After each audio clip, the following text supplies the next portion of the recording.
Navbatdagi darsimizni ham boshlaymiz.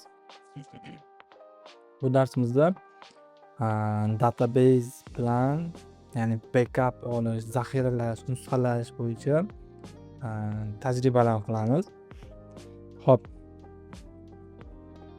backup, nusxalash va zaxiralash biz uchun nimaga kerak deydigan bo'lsak, agar bizning ma'lumotlarimiz muhimlik darajasi oshgan sari biz uni xavfsizligini ta'minlashni xohlasak, maksimum darajada uni har qanchadir vaqtda nusxasini yaratib qo'yishimiz kerak.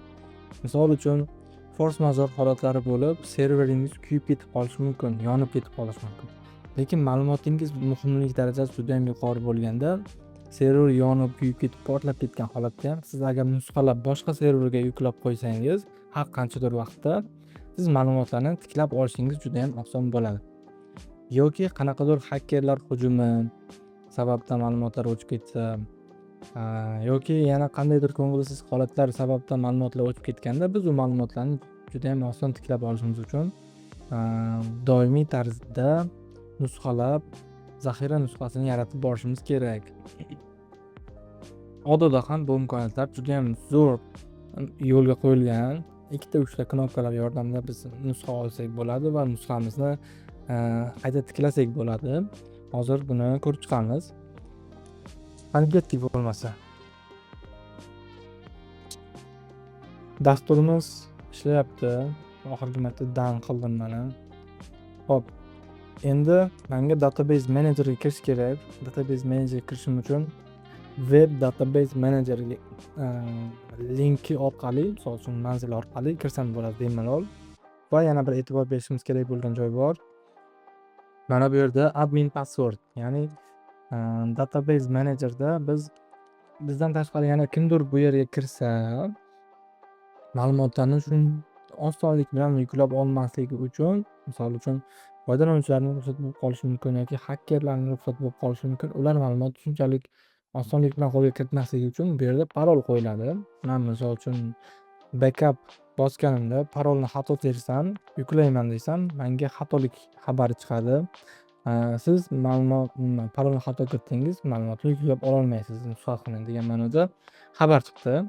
Endi men buni to'g'ri parol bilan, misol uchun mana test 123 parolni qo'yib qo'ydim. Albatta tavsiya qilamiz mustahkamroq parol qo'yishga. Hop, bu endi dars uchun bo'lgani sababli sodda parollar qo'yildi. Mana biz buni nusxalaganimizda bizga PostgreSQL dan dump olib, ya'ni PostgreSQL database'imizni o'zidan SQL oladi. Misol uchun SQL formatda nusxalab oladi databaseda turgan ma'lumotlarni va ba'zi bir ma'lumotlarni file storage'ga saqlaydi. Va bu file storage'da ham misol uchun ma'lumotlar bor. Umuman olganda binar formatda saqlangan ma'lumotlar file storage'da bo'ladi. Shu file storage'dagi ma'lumotlarni ham birgalikda saqlab ketadi. Backupni biz olayotganimizda tanlasak bo'ladi. Bizga file storage kerakmi yoki yo'qmi? Agar file storage kerak bo'ladigan bo'lsa, zip formatda yuklashga beradi. Agar kerak bo'lmasa, shunchaki SQL faylni o'zini beradi. Xo'p, file storage'da bizga даже loyihamizdagi mana bu fayllargadir logotiplar qo'yamizmi, rasmlar qo'yamizmi, shular bilan birga hammasini olib beradi. Juda ham qulay. Endi database'ni oldim. Endi database managerga kiramanda backup qilgandan keyin buni o'chirib tashlayman. O'chirib tashlashda 123 test 123 paroli bilan o'chirib tashlayman va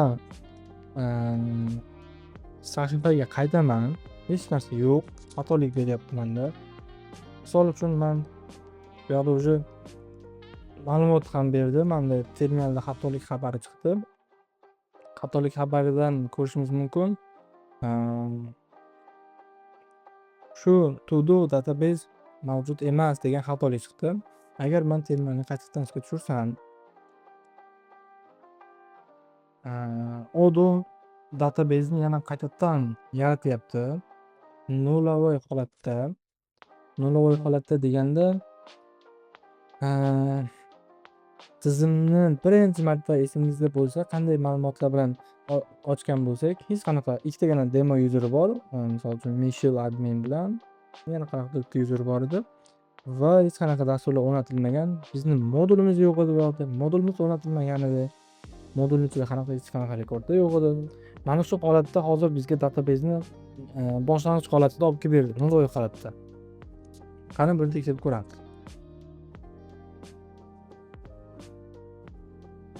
Ba'zi hattoki bizga logindan chiqazordi. Admin login bilan qayta kirib ko'raman. Qayta kirganimda applicationlar ro'yxati chiqishi kerak menga. Mana shu ro'yxatda buni qilaman, nima deydi? To'doni qidirib ko'raman misol uchun. Albatta bu productivity ni ishlaydi. Productivity ga qo'yganmiz va turibdi o'rnatilmagan holatda. Endi men database'ni restore, ya'ni tiklayman. Boya backup olgan database'ni tiklasam, database'imiz o'chib ketishdan oldingi holatga qaytadi. Hamma narsa. Mana buni tekshirib ko'ramiz. Database managerga o'taman. Buni o'chirib tashlayman. Test push.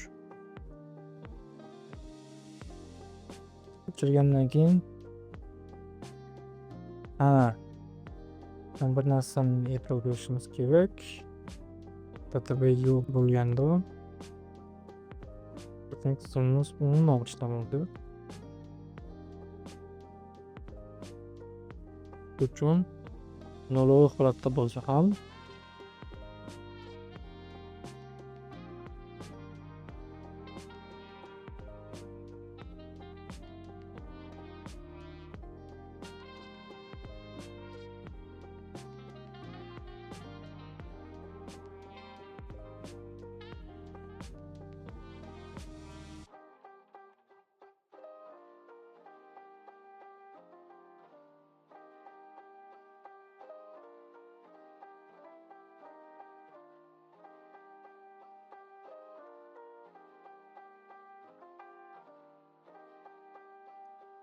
mana database'ni restore qilish uchun oynaga kirdik.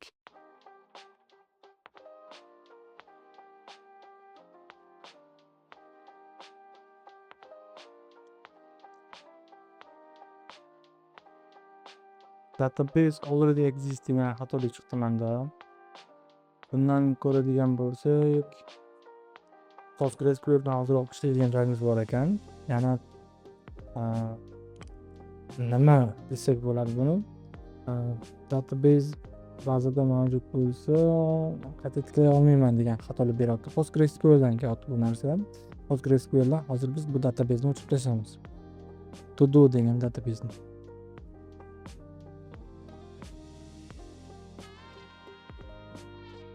Delete force deyimizda o'chib ketadi. Restore qilganimizda master password yozib, database yozib, bugun yozib va tekshirib ko'ramiz. Xudo xolasa bu restore bo'lishi kerak va restore bo'ldi. Endi buni terminaldan tekshirib ko'rsak bo'ladi. Restore db to-do bo'ldi.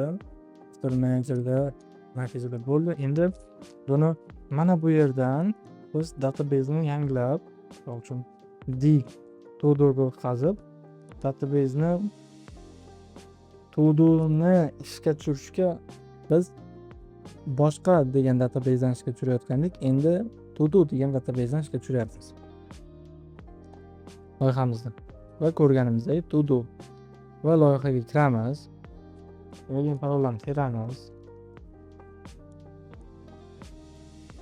Va kutganimizdek to-do uchun barcha ochilgan ma'lumotlarimiz bor, turibdi. O'zi odatda biz database'ni bir joydan boshqa joyga ko'chirganimizda yoki o'chib ketgan holatlardagina backup ishlatamiz. Shu vaziyatlarda bizning database o'zimizda mavjud bo'lmaydi. Yuklaymiz, restore bo'ladi, ishlab ketaveradi. Va ishga tushirganda database nomlarini to'g'ri qo'yib qo'ysak bo'ldi.